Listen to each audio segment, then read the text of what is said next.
we call the album that? Yeah, lovely, enjoy it. I thought we were just rehearsing. No, we don't need to rehearse it. No, we know. So this is the culmination of a research project I've been working on for the last 2 years. It basically takes that length of time to do an album, to plan it, to write the music, to practice so that I can play the mental inaction of the jazz improvisational ideas that I've been developing across my career.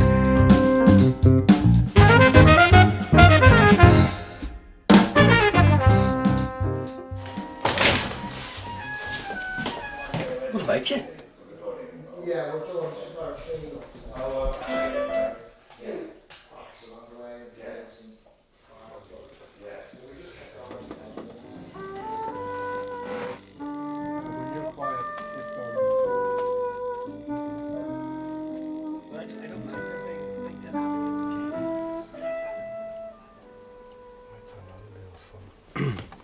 Considering you played about 10,000 sensible notes, the occasional.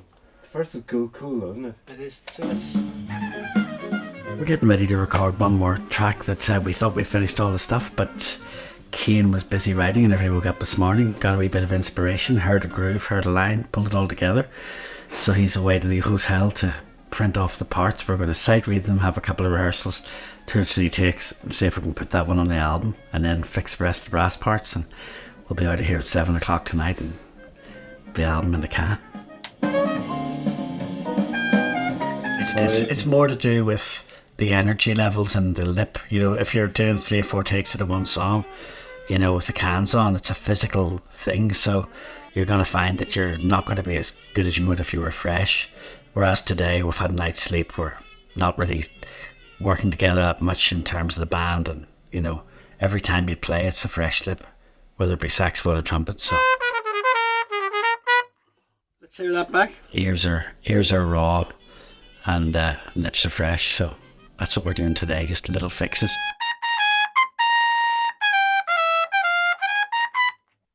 Very nice. Yeah. You want to listen? Yeah. Yeah, so the rest of the stuff then, it's whatever.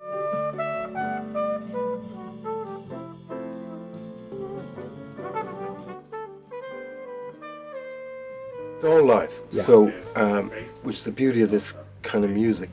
The production is in the performance, really, and the production is in the writing, the arrangement and the performance. But the lads only played this material 3-4 times before coming in to record, so little nuances will emerge in the course of the listening back.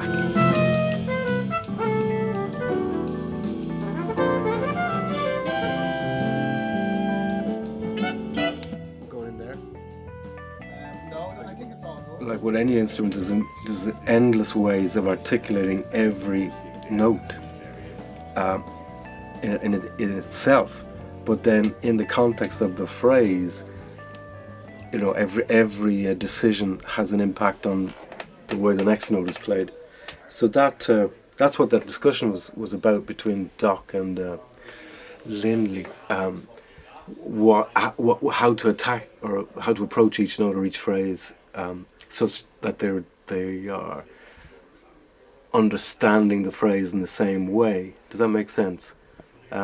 That's something that emerges if you're touring this kind of music for weeks on end. Guys, those conclusions would emerge. Well, Doc's just doing great. I just love working with Doc. He just brings a whole energy, big, cuddly, lovey, fluffy, naughty energy that is infectious for everybody. And make sure you get that. You know, whenever he steps out of the room for half an hour, everybody wants to know where he is because we miss him. He's brought that whole thing with him this whole weekend. It's been just hectic, laughing, working, laughing hard, playing hard, working hard. Fantastic. Things can get a wee bit tense in, especially at this point, you know, listening back and I think creep in, or I think this is the strength of having a quintet like this, where you're picking people not just for the way they play, but for the way they act and react. So it's a team effort, and we realise that although each of us wants to play as well as we can, we're serving the music, and the music has to come first.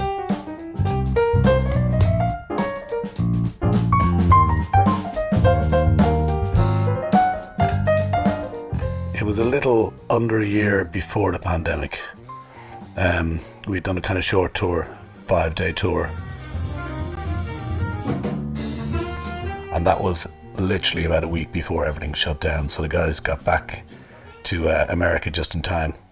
And so we hadn't seen each other for 2 years.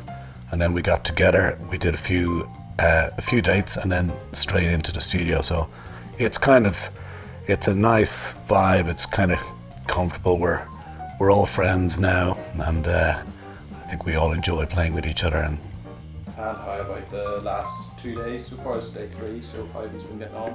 great. I mean, we kind of use first day as a kind of setup day, so just everyone gets comfortable, their new surroundings, work on the sound a little, run the tunes, and then we pretty much recorded everything yesterday.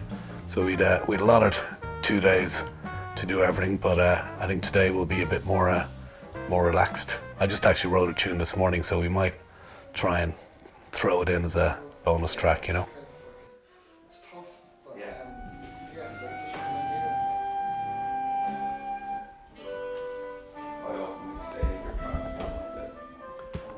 On the day of, not that often, but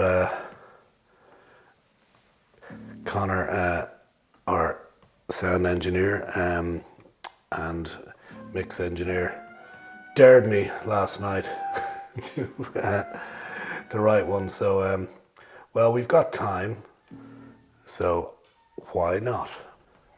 The only fear is it any good or not?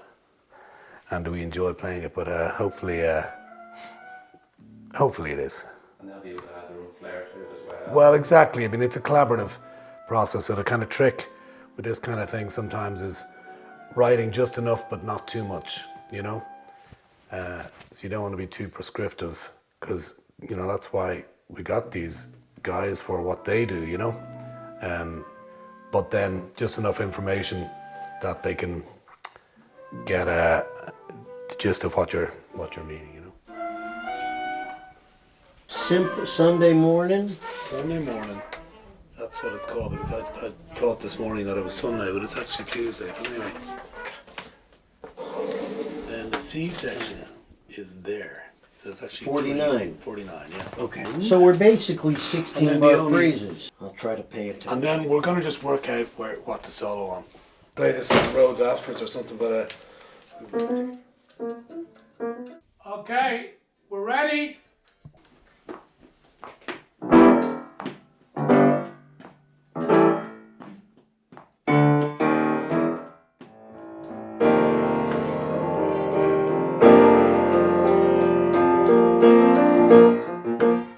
This whole tour has gone so quick. We did some dates all over Ireland, and the recording was the icing on the cake. Just such a pleasure to play with everyone. We're back again.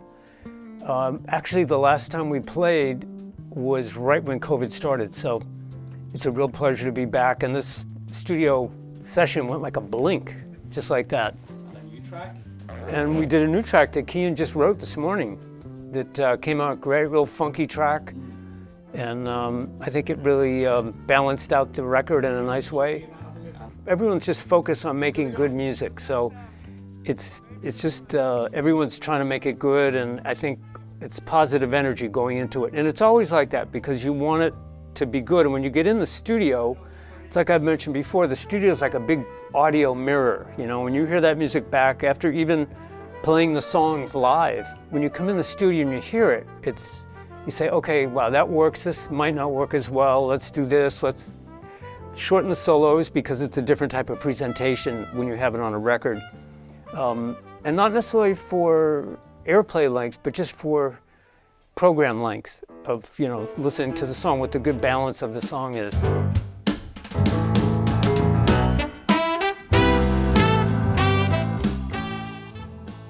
How you doing today out there in video land?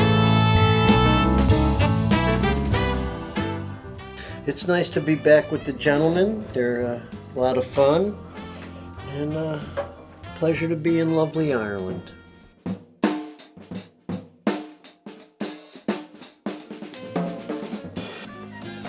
It's the first time for me doing a thing like that. What? That kind of vibe? This kind of groove and shit. Yeah. Right, just coming in there. Is You're kidding. No, I'm serious. Long illustrious career you've played. Is that your career? Will you lose face with all those hard bop guys and things like that? It's fascinating what happens when I get to Ireland. They're stretching me and bringing me to new dimensions of sound and space. My intonation's terrible.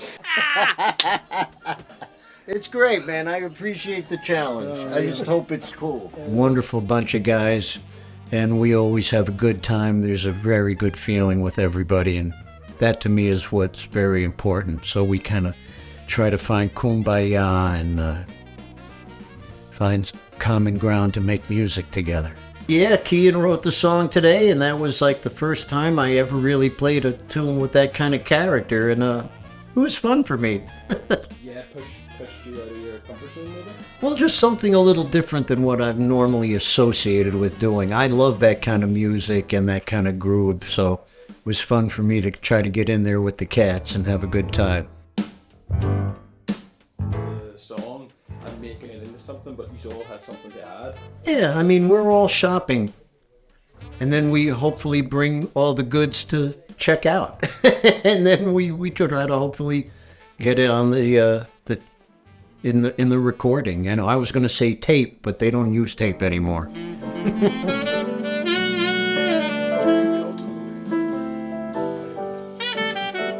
Sounds like static. And I'm playing it almost like Stan Getz. You know, I'm pretending I'm just playing the melody. It should be more, Just softer. yeah, softer and more slurred, you know? Okay, well, we'll both do that then. Yes. Should be okay. Everything's recorded, done, and then we just have a kind of a critical ear on it now and see if anything needs to be cleaned up, edited. Everyone has their critique on the last day, so yeah. But the stuff is all done and recorded, and we're happy with the way it sounded.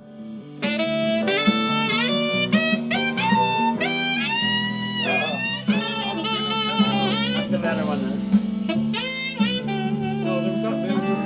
I think that has a beginning, middle, and an end. It does. It has a narrative to that one. I like that one. Yeah. Can I hear it once more? I like that because it's soundboard. How do you craft 7 or 8 tracks for Yeah. a listener to sit down and maybe listen to all of them in one go? Totally, it's microscopic, and as a horn player, particularly when you're playing another horn, so trumpet and sax, it all just has to be perfect. Every nuance, every lip, you got to phrase everything really, really tight and clinical, and you got to make markings like you wouldn't even do. You know, on a gig, you kind of go, yeah, we'll play it like that, we'll play it, that'll be fine. But actually, here you're just under that microscope all the time, so it has to be perfect. You know? Leave that section out, bring that section in. So we got a lot done. It's been different from the gigging, because in the gigging you're kind of just playing them and blown away, but here there's more of a microscope on you. You can't really, you can't just say, oh, well, that'll be all right on the night. It all has to be perfect, you know. So yeah, we've been concentrating on all of that and just getting it sounding great now. We're happy with the way it sounded.